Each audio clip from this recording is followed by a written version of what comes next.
अस्सलाम वालेकुम। इस उम्मीद के साथ आप सब बिल्कुल खैरियत से होंगे। मैं आपकी खिदमत में हाज़िर हूँ। आज इस टॉपिक के ऊपर मैं बात करना चाहती हूँ, वो रिसेंटली स्टार्ट हुआ है, उसका नाम कश्फ है। और सब जानते हैं कि कश्फ का मायने होता है खुल जाना, ज़ाहिर होना। जैसे कि हम देख रहे हैं कि हीरा मानी जो कश्फ का करैक्टर कर रही हैं इस ड्रामे में, उन्हें ख्वाब सच आते हैं और वो जो ख्वाब देखती हैं वो बहुत जल्दी पूरे भी हो जाते हैं।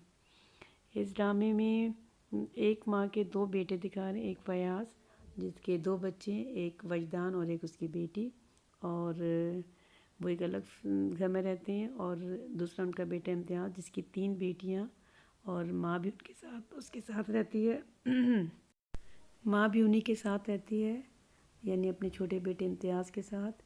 इम्तियाज़ की तीन बेटियाँ दिखा रहे हैं और एक उसकी बहन भी उसके साथ रह रही है जिसकी शादी किसी वजह से ख़त्म हो गई है। और दिखा रहे हैं कि ये एक ऐसी फैमिली है जिसमें इम्तियाज़ साहब जो हैं वो जुआ खेलते हैं और उन्हें इस बात की कोई फ़िक्र नहीं है कि उनकी क्या ज़िम्मेदारी है।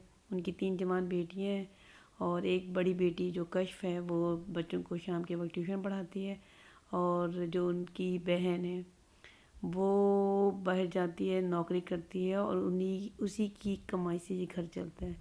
और जो पैसे उसके पास आते हैं, या बहन को जो डिवोर्स हो गई है उसके जो हक महर के पैसे हैं वो भी इसने जुए में उड़ा दिए हैं। बीवी के जेवर भी इसने सारे ज़ाया कर दिए हैं। और बेटी को जो फयाज़ साहब जो उसके ताया हैं भी हैं और उसके होने वाले ससुर भी हैं, वो जो पैसे दे के जाते हैं वो भी इस भाई ने यानी कि इम्तियाज़ ने जुए में उड़ा दिए हैं। और दिखा रहे हैं कि इसका करैक्टर इतना छोटा है कि वो होने वाले दामाद से जाके पैसे तक मांगता है।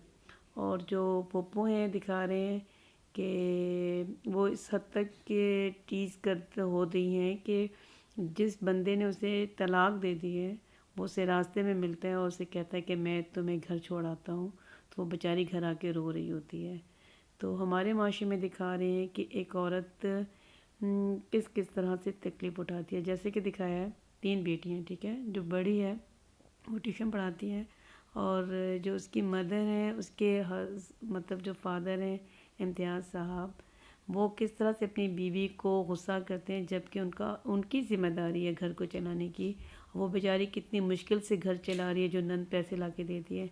वो ना सिर्फ उसकी तारीफ़ करें कि वो बेचारी इतने थोड़े पैसों में किस तरह से घर चला रही है, बल्कि वो उसे ताना देते रहते हैं कि भी तुम्हारी बेटियाँ हैं। और बहुत सारी बातों पे आपने ड्रामे में देखा।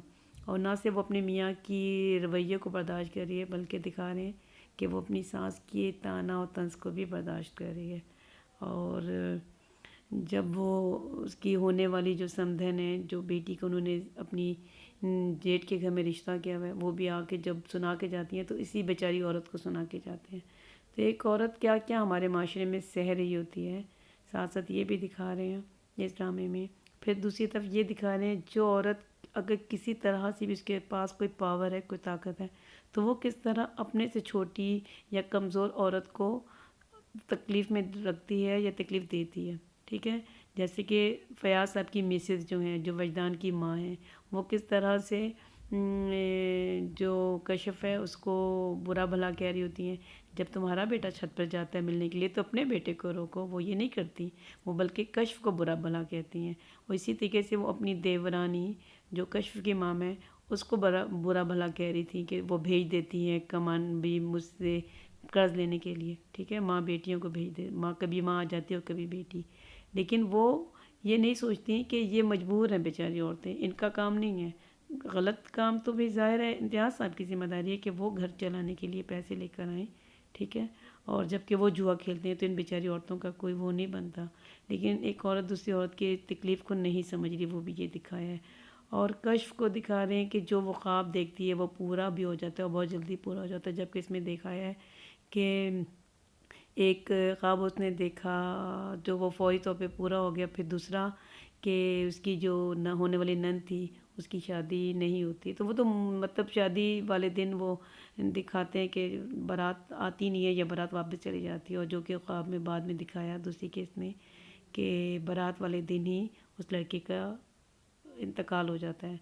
तो जो उसकी माँ होती है वजदान की, वो कश्फ को बुरा भला कह रही होती है, हालांकि इसने तो सिर्फ ख्वाब देखा है یہ تو مطلب اس کے ہاتھ میں نہیں ہے اور نہ اس کے اختیار کی یہ بات ہے، تو لیکن دکھا رہے ہیں کہ اور دادی جو ہے وہ بھی با اختیار ہیں کیونکہ وہ بڑی ہیں، تو وہ بھی اپنے سے چھوٹوں کو سناتی ہیں، اپنی جو چھوٹی بہو ہے اس کو سناتی ہیں، جبکہ ہونا تو یہ چاہیے کہ وہ اگر بڑا بیٹا ان کا اچھے مطلب کھاتے پیتے گھر کا ہے تو وہ ان کے ساتھ رہیں، وہ چھوٹے والے بیٹے کے ساتھ رہتی ہیں، جبکہ چھوٹے والا بیٹا تو خود ایک بوجھ ہے اپنی فیملی کے اوپر، ٹھیک ہے۔ اور اس حد تک وہ بیٹا برا ہے کہ وہ اپنی بیٹی اپنی بہن کو بھیجتا ہے لانے کے لیے حق مہر کے پیسے، اور بعد میں وہ اس کو دروازہ بھی نہیں کھولتا، وہ کہتا ہے جب تک تم مجھے حق مہر کے پیسے نہیں دو گی میں تمہیں دروازہ بھی نہیں کھولوں گا، تو اتنا وہ اس کا کردار چھوٹا دکھا رہے ہیں۔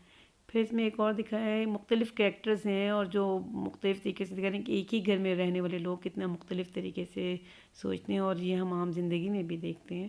چھوٹی بہن بہنوئی نے اس کا ہونے والی بہنوئی نے جو اس کا کزن وجدان ہے اس نے اس کا ہاتھ پکڑ لیا، تو وہ اس کے جو جذبات ہیں وہ بالکل مختلف ہو گئے، اور وہ یہ نہیں دیکھ رہی کہ یہ میرے ہونے والا بہنوئی ہے، ٹھیک ہے، اور وہ اپنی بہن کو دھوکہ دے کے اس سے باتیں بھی کر رہی ہوتی ہے، تو ایک ہی گھر میں رہنے والی بہنیں اتنی مختلف دکھا رہے ہیں۔